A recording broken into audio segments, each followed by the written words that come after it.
Hello students, আজকে আজকে আমরা আলোচনা করব রাশিবিজ্ঞান ক্লাস 9 এর রাশিবিজ্ঞানে বসে দেখি 11.1-এর 5-এর দাগের অঙ্কটা নিয়ে আজকে আমরা আলোচনা করব। তাহলে চলো তাহলে আজকে আমরা দেখে নিই যে রাশিবিজ্ঞানে 5-এর দাগের অঙ্কে কি বলেছে।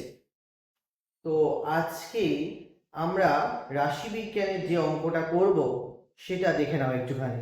দেখো তাহলে বয়স আর রোগীর সংখ্যা দেওয়া আছে, এটা হচ্ছে তোমাদের বইতে 5-এর দাগের অঙ্কটা। দেখো 5-এর দাগের অঙ্কটা, এখানে বয়স আর রোগীর সংখ্যা দেওয়া আছে। 10 বছর থেকে 20 বছর বয়স্ক রোগীর সংখ্যা কত? 80 জন। 20 থেকে 30 বছর বয়স্ক রোগীর সংখ্যা হচ্ছে 40 জন। 30 থেকে 40 বছর বয়স্ক রোগীর সংখ্যা 50 জন। 40 থেকে 50 বছর বয়স্ক রোগীর সংখ্যা 70। 50 থেকে 60 বছর বয়স্ক রোগীর সংখ্যা হচ্ছে 40। আর 60 থেকে 70 বছর বয়স্ক রোগীর সংখ্যা হচ্ছে 20। তো এই তথ্যগুলো আমাদের দেওয়া আছে। তাহলে এটাকে আমাদের কি বলেছে? আমাদের বৃহত্তর সূচক ক্রমযৌগিক পরিসংখ্যা বের করতে বলেছে। বৃহত্তর সূচক ক্রমযৌগিক পরিসংখ্যা বের করতে বলেছে। তাহলে দেখে নাও কি করে বৃহত্তর সূচক ক্রমযৌগিক পরিসংখ্যা বের করতে হয়। তো দেখো এখানে 60 থেকে 70 আছে। আচ্ছা বলো তো, তাহলে 60-এর বেশি কতজন রোগী আছে? 60-এর বেশি রোগীর সংখ্যা হচ্ছে 20 জন। তাহলে দেখো আমি এখানে লিখছি 60-এর বেশি। 60-এর বেশি রোগী হচ্ছে কতজন? 20 জন। 60-এর বেশি রোগীর সংখ্যা হচ্ছে 20 জন। আবার দেখো 50 থেকে 60 বছর বয়স্ক রোগীর সংখ্যা কত? 40। তাহলে এটাকে যদি আমি লিখি 50-এর বেশি, 50-এর বেশি। আচ্ছা 50-এর বেশি মানে কি? 50-এর বেশি মানে হচ্ছে 50 থেকে 60ও বোঝাচ্ছে, আবার 50 থেকে 70ও বোঝাচ্ছে, তাই না?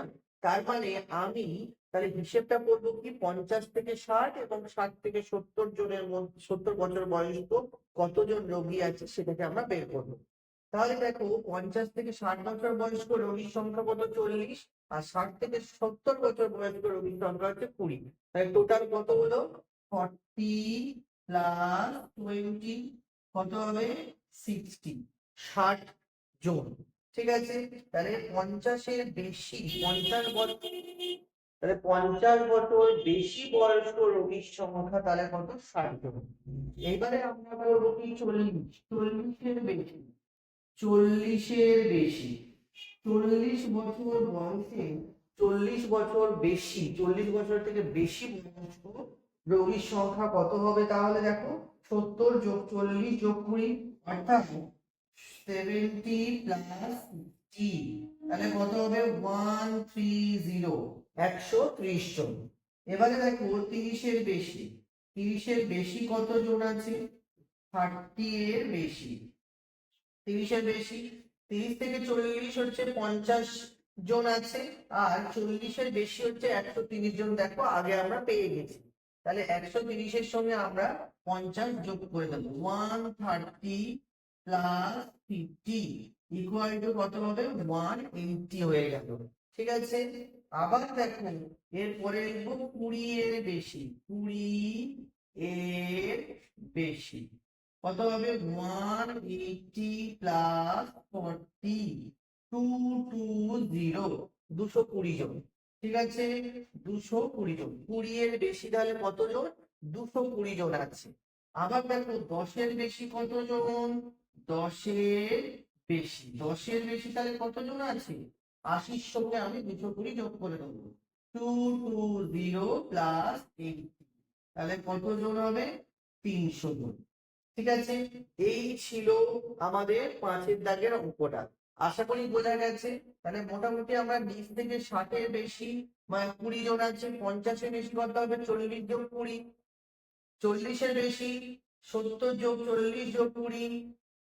30-এর বেশি 50 যোগ 70 যোগ 40 যোগ 20। আবার 20-এর বেশি 40, 50, 70, 40, 20 এগুলো সবকটা যোগ করবো। 10-এর বেশি কতজন? তাহলে সবকটা যোগ করে যেটা হবে সেটা। তাহলে এই হচ্ছে আমাদের 5-এর দাগের অঙ্কটা। আশা করি 5-এর দাগের অঙ্কটা বোঝা গেছে। এইবারে 5-এর দাগের অঙ্কটা যদি বুঝে থাকো তাহলে তোমরা 6-এর দাগের অঙ্কটা অতি অবশ্যই করে আমাকে দেখাবে।